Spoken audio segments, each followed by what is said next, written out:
I was interested in smoking research going back to 1978, and it was a time when people were trying to find ways of getting nicotine available to smokers without the associated tar, given that it was the tar that was causing cancer, and nicotine isn't without its problems, but compared with tar, it's the less worrying of the things that you get from smoke.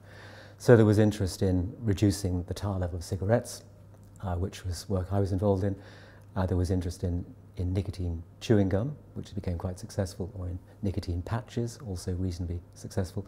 And there was interest in non-combustible methods of allowing people to inhale nicotine.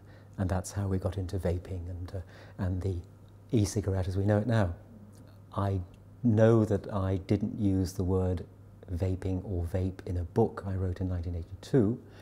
In 1983 I wrote 2 articles, one in New Society, one in The Guardian, where I do talk about vaping. Whether I heard somebody else use the word in between 82 and 83, or whether I thought it's an obvious thing to invent myself, I really don't know. Well, in the scientific literature, people were talking about inhaling a nicotine vapor. There's an abstract in 1979 in the journal Chest, which describes early attempts by American researchers to make a non-combustible cigarette.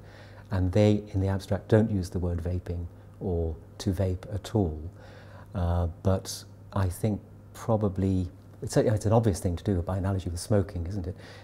It's quite likely that other people thought of using the term separately one from another. It's very possible.